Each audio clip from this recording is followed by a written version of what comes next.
Hello my class 12 students and welcome back again CBSE Yadav classes. और आज बात करने वाले हैं केमिस्ट्री की वो टॉपिक पे बात करेंगे जो केमिस्ट्री में आपको 17 आउट ऑफ 70 मार्क्स दिला सकते हैं।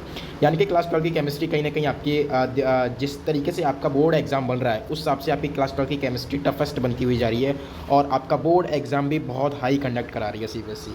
कहीं ना कहीं बोर्ड एग्जाम इतना हाई कंडक्ट करा रही है कि बता नहीं सकते हैं आपको बोर्ड एग्जाम से क्वेश्चन कहाँ से आ जाते हैं, किस तरीके से क्वेश्चन आ जाते हैं। तो बेसिकली वो बातें करेंगे और साथ ही साथ आपको हम इस वीडियो में ये भी बता देंगे क्लास 12 की केमिस्ट्री में सिलेबस की पीडीएफ से आपके एनसीईआरटी के पॉइंट ऑफ व्यू से, रेफरेंस बुक के पॉइंट ऑफ व्यू से कौन कौन से टॉपिक्स किस किस चैप्टर के कितने इंपॉर्टेंट हैं इसके बारे में बात कर देंगे। यानी कि तो ओवरऑल वीडियो ये आपकी क्लास 12 के केमिस्ट्री के सिलेबस से लेके आपकी क्लास 12 के मोस्ट इंपॉर्टेंट टॉपिक से लेकर हम सारी बातें कवर करेंगे और सारे टॉपिक्स को कवर करेंगे। ठीक है, सबसे पहले आप सिलेबस देख सकते हैं। जिस तरीके से आपको पता है कि आपके 10 चैप्टर हैं, यानी कि टोटल कितने चैप्टर हैं आपके 10 चैप्टर हैं। एक सॉल्यूशन है, इलेक्ट्रोकेमिस्ट्री है, केमिकल काइनेटिक्स है, D and F block element है, कोऑर्डिनेशन कंपाउंड है, haloarenes haloalkanes, alcohol fluorine ethers, aldehyde ketone carbolic acids, amine in biomolecules.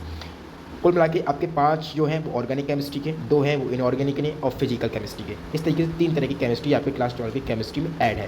पहली है आपकी फिजिकल केमिस्ट्री, दूसरी है इनऑर्गेनिक केमिस्ट्री, तीसरी है इनऑर्गेनिक केमिस्ट्री। कौन कौन चैप्टर आ जाते हैं इनऑर्गेनिक में? आ जाते हैं D block element, D and F block elements and coordination compound. और आपकी फिजिकल केमिस्ट्री में क्या जाता है सॉल्यूशन, इलेक्ट्रोकेमिस्ट्री, केमिकल काइनेटिक्स।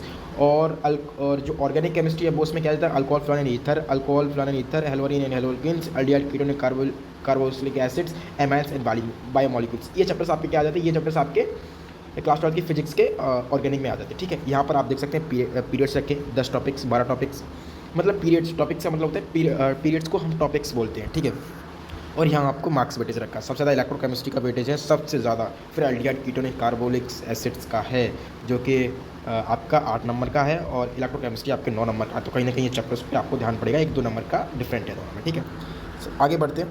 देखिए सॉल्यूशन चैप्टर को सबसे पहले स्टार्ट करते हैं। सॉल्यूशन चैप्टर में आपको 10 पीरियड दिए गए हैं, यानी कि 10 टोटल पीरियड्स दिए गए, यानी कि 10 टॉपिक्स आपको दिए गए। 10 टॉपिक्स में आपको types of solutions most important है। ठीक है, और कंसंट्रेशन टर्म्स जो सॉल्यूशंस की होती है वो बहुत इंपॉर्टेंट है। ठीक है, अब नॉर्मल मॉलिक्यूलर मास बहुत इंपॉर्टेंट है, आप टिक करते जाइए, मैं भी टिक कर रहा हूँ। पीडीएफ आपको, ये भी पीडीएफ आपको टिक की डिस्क्रिप्शन बॉक्स में अटैच मिल जाएगी, तो वहाँ से डाउनलोड कर सकते हैं। ठीक है, और आपकी ऑस्मोटिक प्रेशर बहुत इंपॉर्टेंट है। पिछले कई साल से ऑस्मोटिक प्रेशर से क्वेश्चंस पूछे गए हैं और सीबीएसई यहाँ से कई बार क्वेश्चंस बनाए हैं और रिपीटेड क्वेश्चंस बनाए डिक्रीजिंग एंड फ्रीजिंग पॉइंट से। ठीक है, एलिवेशन ऑफ बॉइलिंग पॉइंट से, और राउट्स लॉ और कॉलिगेटिव प्रॉपर्टी। ठीक है, लोअरिंग वॉल्यूबल्स मास इस बार थोड़ा सा चांस कम है, लेकिन लग रहा है कि यहाँ से टॉपिक आ सकता है। ओवरऑल आपके 7 नंबर का पेपर बनेगा, तो ये टॉपिक जितने हमने टिक किए हैं यहीं से आपके 7 नंबर का क्वेश्चन पूछा जाएगा। आप अपने बोर्ड के एग्ज़ाम की कॉपी एक बार चेक कर लेंगे। ठीक है, थोड़ा स्क्रॉल करते नहीं, मैं थोड़ा ज़्यादा ही आ गया नीचे जी। ठीक है, उसके बाद इलेक्ट्रोकेमिस्ट्री। अब इलेक्ट्रोकेमिस्ट्री में redox reactions, EMF of cells, standard electric potentials, Nernst equations, ये सब टॉपिक्स हैं। नस्ट इक्वेशंस बहुत इंपॉर्टेंट है। ठीक है, relations between Gibbs in energy और EMF of cells, conduct of electrolysis, solution specific variation concepts, catchups loop बहुत important है। ठीक है, elements, dielectric constants, galvanic cells and fuel cell corrosion, ये इंपॉर्टेंट है आपकी क्लास 12 की इलेक्ट्रोकेमिस्ट्री में। थोड़ा आगे और इसको करेंगे। केमिकल काइनेटिक्स, केमिकल काइनेटिक्स में रेट ऑफ रिएक्शंस इंपॉर्टेंट है, यहाँ से आपका 2 नंबर का क्वेश्चन बनेगा। ठीक है, फैक्टर अफेक्टिंग रिएक्शंस, कंसंट्रेशंस जो temperatures catalyst in molecular reactions हैं, ये आप देख पा रहे होंगे, ये मंडलन करता है, ये भी आपका इंपॉर्टेंट है 2 नंबर में। ठीक है, अरिहंस इक्वेशंस आपकी 1 मार्क्स में इंपॉर्टेंट है और 3 मार्क्स में इंपॉर्टेंट है। ठीक है, life in zero order first order reactions, zero order first order reactions को आप थोड़ा ध्यान से देखेंगे, इनको बार बार रिपीटेड आते हैं, बार बार रिपीटेड क्वेश्चन हैं, टॉपिक बार बार रिपीटेड वाला है, तो इस टॉपिक को आप थोड़ा और ध्यान देंगे। ठीक है, D and F block elements में आपको डी एफ ब्लॉक एलिमेंट्स आपको इसमें से हम कुछ इंपॉर्टेंट नहीं बता सकते, क्योंकि बेसिकली यहाँ से एक तो टॉपिक इंपॉर्टेंट है, जैसे नेशनल कंपाउंड बहुत इंपॉर्टेंट है, ऑक्सीजन स्टेट्स इन आयोनिक रेडिए जो बहुत इंपॉर्टेंट है। लेकिन यहाँ से हम ये अगर मैं कहूँगा आपको तो ये आपको चैप्टर पूरा पढ़ना चाहिए, पूरा चैप्टर पढ़ना चाहिए, सारे टॉपिक्स को आपको क्लियर करके चलना चाहिए। ठीक है, कोऑर्डिनेशन कंपाउंड में आईयूपीएसी नॉमेनक्लेचर बहुत इंपॉर्टेंट है, और मैग्नेटिक प्रॉपर्टी जो कलर्स की होती है वो इंपॉर्टेंट है। ठीक है, इंपॉर्टेंस ऑफ कोऑर्डिनेटिक कंपाउंड बहुत इंपॉर्टेंट है। ठीक है, और आईयूपीएसी नॉमेनक्लेचर मैंने बता ही दिया है। और इंट्रोडक्शन, रिलेशंस, कंडीशन, ये तो सब आपको पढ़ना ही है, ठीक है। हेलोरीन, हेलो एल्केन्स। अब आप क्या जाते हैं हम ऑर्गेनिक केमिस्ट्री में। ऑर्गेनिक केमिस्ट्री आपके जितने भी हैं ऑर्गेनिक केमिस्ट्री, इसमें आपको नॉमेनक्लेचर बहुत इंपॉर्टेंट है।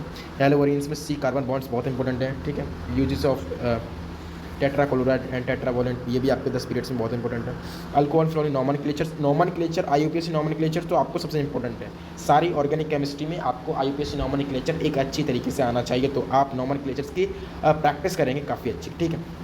नॉमेनक्लेचर्स और प्रोड्यू के रेडिकल रिएक्शंस एंड नॉमेनक्लेचर्स, ये सारे इंपॉर्टेंट है। ऑर्गेनिक केमिस्ट्री में देखो अल्डिहाइड कीटोन्स में आपको जो न्यूक्लियोफिलिक एडिशंस है ये बहुत इंपॉर्टेंट है, और मेथड्स ऑफ प्रिपरेशंस बहुत इंपॉर्टेंट है, और nomenclature of radian and physicals chemicals जो कि ऑर्गेनिक केमिस्ट्री में एक हाई पॉइंट्स पर रखे जाते हैं, वो बहुत इंपॉर्टेंट है। एमान चैप्टर पर अगर आगे जाते हैं तो एमान चैप्टर से आप फिजिकल्स एंड केमिकल प्रॉपर्टीज यानी use, identity, primary secondary term से आपको ये सारी चीज़ें पढ़नी है, सब चीज़ को इंपॉर्टेंट समझना है, ठीक है। देखो जहाँ इंपॉर्टेंट है मैं वहाँ बताऊँगा, जहाँ पर ऐसा लगता है कि सारी चीज़ें इंपॉर्टेंट हैं, सीबीएसई यहाँ से पूछेगा, तो वहाँ पर मैं आपको कोई पर्टिकुलर एक टॉपिक को इंपॉर्टेंस नहीं दे सकता, क्योंकि मैं आपका पेपर ख़राब नहीं करा सकता, ठीक है। तो जहाँ पर मुझको ऐसा लगता है कि आपके ये सारे टॉपिक्स इंपॉर्टेंट है, तो वहाँ मैं सारे टॉपिक्स की लिस्ट लेकर आया हूँ, तो वो सारे टॉपिक्स को मैं इसमें ऐड करूँगा, ठीक है। बायोमोलिक्यूल्स की बात करूँ तो बायोमोलिक्यूल्स तो आपको प्रोटीन्स का चैप्टर्स बहुत, विटामिन, ये बहुत इंपॉर्टेंट है। आप एक बार कार्बोहाइड्रेट्स छोड़ सकते हैं, कार्बोहाइड्रेट्स से इतना टॉपिक्स नहीं आता, लेकिन आप छोड़ेंगे नहीं, उसको पढ़ेंगे, लेकिन इतना डीपली न पढ़कर आप इन proteins and vitamin C, nucleophilic acids, DNA, इन पर आपको बहुत वर्क करना है। आपको ईजिली क्वेश्चन 5 नंबर में आपको डीएनए एंड आरएनए के बारे में आपको पूछ लिया जाएगा, what is DNA and what is RNA. तो ये चीज़ें बेसिक डेफिनेशंस को लेकर, टॉपिक्स को लेकर और इक्वेशंस को लेकर आपको ज़रा ध्यान देना है, ठीक है। तो इस तरीके से रहने वाला है। एक बार पीडीएफ फिर से मैं, हालांकि हमने सीबीएसई के सिलेबस पे वीडियोज़ ऑलरेडी बना रखी थी, लेकिन हम इस वीडियो को भी हम नीचे डिस्क्रिप्शन बॉक्स में आपको इस पीडीएफ को टच कर दें, तो वहाँ से इस पीडीएफ को अपलोड कर सकते हैं, ठीक है।